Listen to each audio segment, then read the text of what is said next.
cold silence of space, empires whispered one truth: water worlds mean death. For centuries, alien civilizations agreed on this. Oceans were poison, salt burned skin, pressure crushed bones, storms ripped apart ships.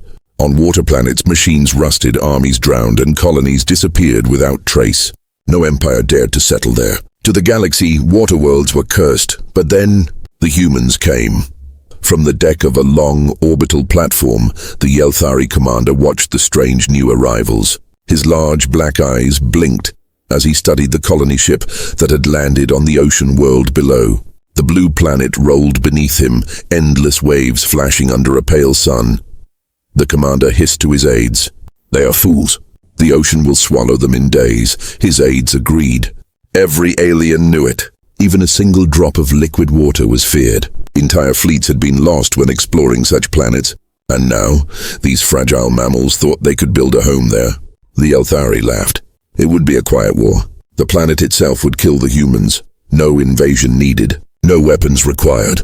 The oceans would be the executioners. At first it looked like he was right. The human ship landed clumsily on the waves, creaking and swaying. From orbit, the aliens saw metal towers sink, machines vanish beneath the foam, supplies scattered by storms. Surely they thought the humans would cry out for rescue, but then something strange happened. The humans didn't flee. They didn't die. They began to swim. On the surface, human children leapt into the waves with laughter. Adults followed, diving into the rolling seas without fear. They floated, kicked, and splashed like it was natural. Alien spies sent recordings back to their homeworlds in disbelief. "Impossible," whispered the Yelthari commander. "No creature can live in liquid death." And yet, the humans did more than live. They thrived. They built floating cities out of their wreckage, tied together with ropes and steel beams. They created boats that sliced through the water, faster than any alien craft dared. Divers went below the surface, bringing up glowing plants, strange fish, and treasures from the deep. The silent war the aliens expected had not even begun. The humans were not victims. They were explorers. In the first month, storms slammed into the human colony. Lightning split the sky. Waves higher than towers crashed against their platforms. The aliens waited for the ocean to wipe them out. But the humans adapted. They lashed their homes to great anchors, built barriers, and when storms grew too strong, they simply dove beneath the surface and waited. When they rose again, they laughed as if the storm had been nothing but a game. The galaxy had no answer for this. One alien scholar tried to explain. Perhaps humans come from a world like this. Perhaps they were shaped by water, but no one believed him. It was madness. No intelligent species could come from a death world of oceans, and yet the evidence grew. The humans weren't afraid of drowning.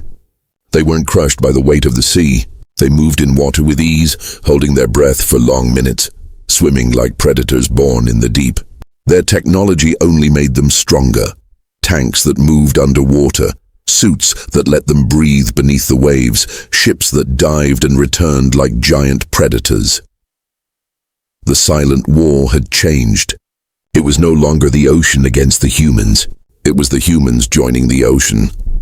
The Yelthari commander sent urgent messages back to his empire. These creatures, they are not dying. They are claiming the waters. They are learning to live where no one should. The reply came with cold arrogance. Then let them drown later. We will wait. The ocean always wins. But in his heart, the commander felt fear, because he had watched something no one else in the galaxy had seen. He had watched humans dive into the abyss without hesitation. He had watched them disappear into black waters where no alien dared go. And he had watched them return, carrying strange glowing creatures in their hands, smiling as if they had just walked through a garden. The ocean world was supposed to be a grave. But for the humans, it was home. The silent war was over before it even began. The galaxy just didn't know it yet. The alien council chamber was silent. Across a great table, dozens of species stared at the holographic recordings. The blue ocean world filled the room, waves glittering like liquid stars. The humans had not drowned. They had not fled. Instead, they built floating rafts, steel platforms, and strange ships that skimmed the surface. The council members whispered to one another in disbelief. "This cannot be," one hissed. "No living species survives in the abyss," another spat. But the recordings did not lie. Humans were not only surviving, they were preparing to go deeper. On the ocean world, the sun rose over the endless horizon. Ethan Cole, captain of the human colony, stood on the deck of their largest platform. Around him, engineers tightened bolts, divers checked their gear, and children leaned over the edge to stare at the dark waters below. It was a day for history. The first deep dive. For weeks they had tested the shallow waters, swimming and exploring coral reefs just beneath the surface. But today, a team of humans would descend into the black depths that no alien had ever dared to enter. Ethan raised his hand. "Today we go where the galaxy says no one can go. They fear the water, but we are not them. The sea made us once, and it will not break us now." The divers smiled, pulling on their masks and slipping into reinforced suits. The crowd cheered as they leapt into the water, vanishing beneath the surface. High above, in orbit, the Yelthari commander watched through drones. His black eyes narrowed as the humans disappeared into the abyss. He turned to his aide. "They will not return. The pressure will crush them. The darkness will consume them. You will see." But deep inside, he was not so certain anymore. The water grew colder as the humans sank. Shafts of sunlight stretched thin, fading into darkness. Strange creatures with glowing eyes drifted past. Some were as small as a coin, others larger than houses, their bodies pulsing with living light. The divers pressed deeper, air tanks hissing softly.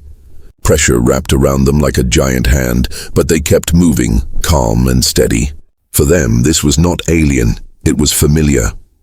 One diver whispered over comms, "It feels like Earth again." Another laughed. "Like coming home. The sea was not death. It was life." From orbit, the aliens expected screams. They expected crushed bodies and broken machines. Instead, they saw humans swimming side by side with monsters of the deep. One recording showed a diver reaching out a gloved hand to touch a massive glowing beast. The creature circled, studying the human with eyes like lanterns. Then, to everyone's shock, it swam beside the diver peacefully, guiding them through the dark currents. The council chamber erupted in outrage. "Impossible. Those beasts kill anything that enters their domain. They should be dead." But the humans returned, alive and triumphant. When the divers broke the surface, the colony cheered. They dragged strange shells and glowing plants onto the platforms. They spoke of mountains beneath the sea, trenches deeper than anything on land, and forests of coral that seemed to breathe. One diver held up a recording. "Life is everywhere down there," he said. "Not death, not emptiness, life." Ethan smiled at the crowd. "You see, this world is not our enemy. It is our ally." The people cheered again. Children danced on the platforms, shouting about the creatures they would one day ride. And somewhere above the stars, countless alien eyes watched in silence, filled not with laughter, but fear. The Yelthari commander's aide trembled. They do not drown. They do not fear," the commander muttered back. For the first time in centuries, he wondered if the galaxy's greatest law was about to break. Water worlds were supposed to kill. They were supposed to bury every empire that tried to claim them, but these humans were not dying. They were beginning to rule, and the deeper they swam, the more the galaxy began to realize something terrifying. What others called death, humans called home. The second dive had been deeper than the first. The third dive went farther still. By the fourth week, the human divers no longer stayed near the surface. They carried stronger tanks, reinforced suits, and lights that pierced the black waters. They swam into places that no alien eye had ever dared to watch. The Yelthari commander sat in his orbital chair, black eyes fixed on the live feed from his spy drone. "Fools," he whispered. "The deeper they go, the closer they swim to death, because the abyss was not empty. The abyss was alive." At 600 meters down, the sunlight had vanished. Darkness swallowed the divers, their lamps small circles of light in a crushing sea. Around them, the silence grew heavy, until something moved. The water shuddered. The humans froze. From the dark came a shape, A giant fin brushed past their lamps longer than a ship. A massive body followed, armored in scales like steel. A single eye, glowing white, rolled toward them, big enough to swallow a man whole. The divers whispered through their comms. "My God, it's huge. Stay calm. Don't run." The monster circled, slow and silent. Every alien in the council chamber leaned closer to the recording. This was the moment they had been waiting for. "Yes," one alien hissed. "Now the sea will claim them." The monster opened its jaws. Rows of teeth flashed in the lamplight. It lunged, and the humans didn't scream. They didn't panic, they fought. One diver fired a flare directly into the beast's eye. Another struck it with a pulse spear, a crackling charge of electricity. The creature roared, thrashing in pain. But the humans moved like predators themselves, surrounding it, driving it back. For minutes, man and monster battled in the black water. The sea boiled with light and sound. Finally, the creature withdrew, blood spilling from its wounds, its great tail vanishing into the deep. The humans floated in silence, breathing hard but alive. Above them, the aliens watching were stunned. They survived. They fought the Deep One and lived. The Elthari commander clenched his claws against the armrest. "This is not possible," he growled. "No one survives the abyss." And yet, the humans did more than survive. They celebrated. On the surface, the divers returned, carrying pieces of scale as large as shields. They held them high before the colony. "Proof!" they shouted. "There are giants below, but they can be fought. They can be beaten." The children cheered. The adults clapped and sang. They were not afraid. They were excited. Ethan Cole looked at the battered divers and the glowing scales they carried. His voice was steady as he addressed the colony. "We are not guests here. We are not prey. We are part of this world now." The crowd shouted his words back to him. Their voices carried across the waves, loud enough to echo into the sky. But the aliens were not cheering. They were terrified. The council chamber erupted into chaos. If they can fight the abyss, if they can tame it, then water worlds will no longer be grave planets. They will belong to humans. The Elthari commander spoke with a voice like thunder. "Then we must stop them before they go deeper, before they awaken what sleeps in the trenches." For he knew the truth. That giant was not the only monster in the depths. It was only the beginning. And in the blackest trench of the ocean, far below where even the bravest human had yet to dive, something stirred. It had felt the battle. It had heard the roar of the wounded beast. Eyes larger than moons opened in the dark.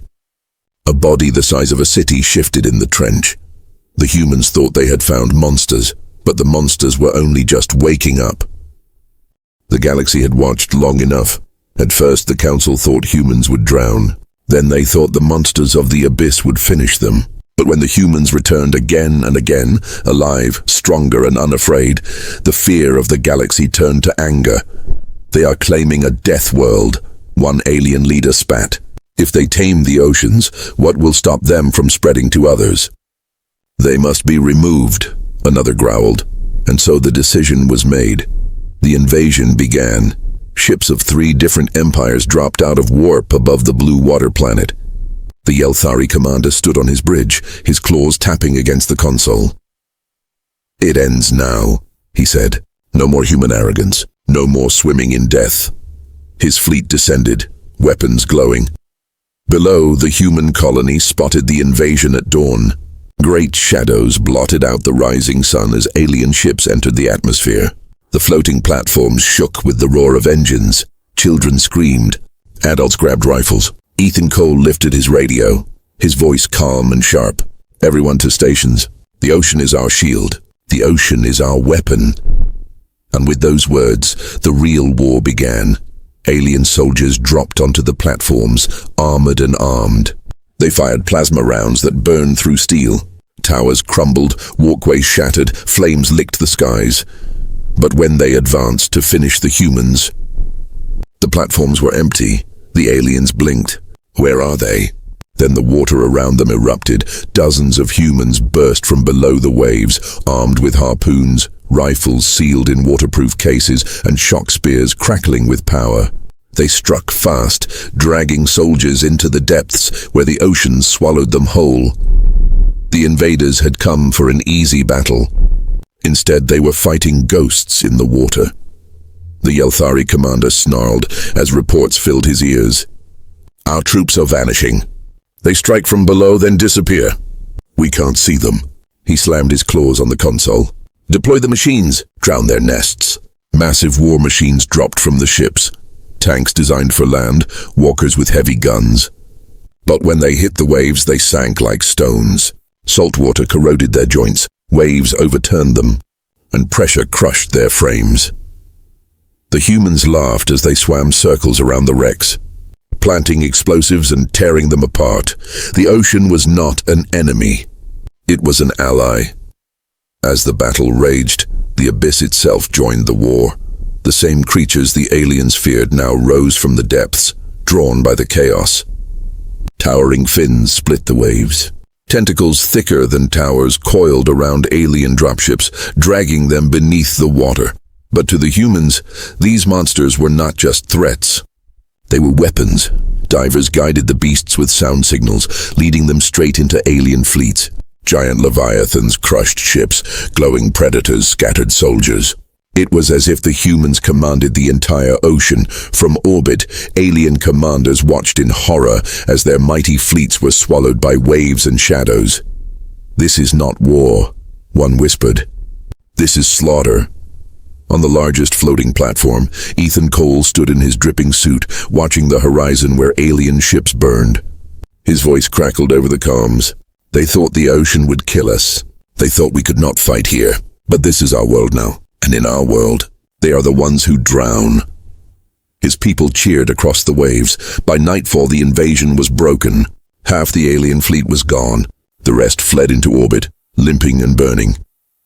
The Yelthari commander stared at the planet below, his claws shaking. He had seen the impossible. Humans had turned the ocean into a battlefield no alien could survive.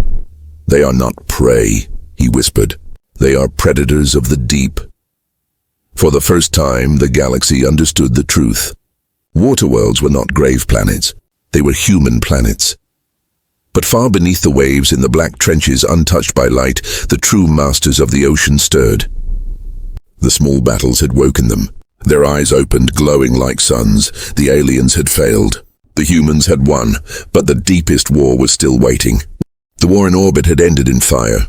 Alien fleets limped away, broken and humiliated. But the galaxy's whispers did not stop. How could humans survive where we could not? They bend oceans to their will. Are they even mortal? And then came the most fearful words of all. They are not alone in the deep. Beneath the dark waves, deeper than any alien dared to look, ancient titans moved. They had slept for ages in the black trenches, undisturbed by empires and wars above. But now, the noise of battle, the screams of dying machines and the signals of human divers had reached them, and they were awake. Ethan Cole stood on the command deck of the largest floating platform. His wetsuit still dripped with seawater. His soldiers were battered but smiling, their spirits unbroken. "Aliens thought we would drown," Ethan said over the radio. His voice carried across every survivor's comms. "But the ocean is ours. It gave us breath. It gave us food. And now it gives us allies." At first, people didn't understand. Allies in the deep. Then the water rose. The surface split as a colossal fin emerged taller than a tower. Tentacles surfaced next, massive enough to crush warships in their grip. Glowing eyes peered from the depths like twin suns, watching the humans not as prey, but as kin. The ocean had chosen its lords, and they were human. Panic spread in the fleeing alien fleets. From orbit, commanders stared at their screens in disbelief. What? What are those things? "Leviathans, hundreds of them!" "They're following human signals. They are fighting with them."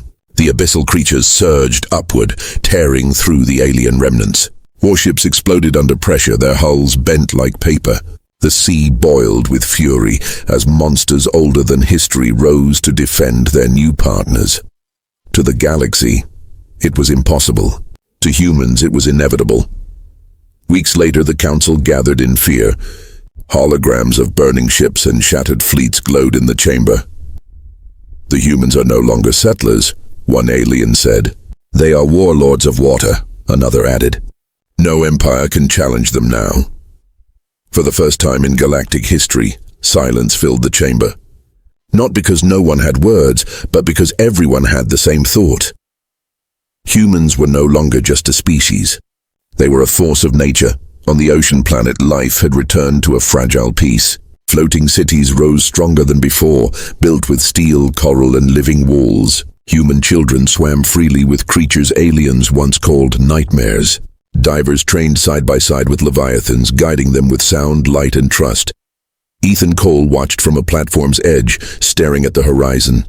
A giant fin broke the water far away, and he smiled. "The galaxy feared the ocean," he said quietly. "They called it death, but for us it is life, and it will never be theirs." But whispers still echoed in the void. If humans could tame the oceans, what would they do with the stars?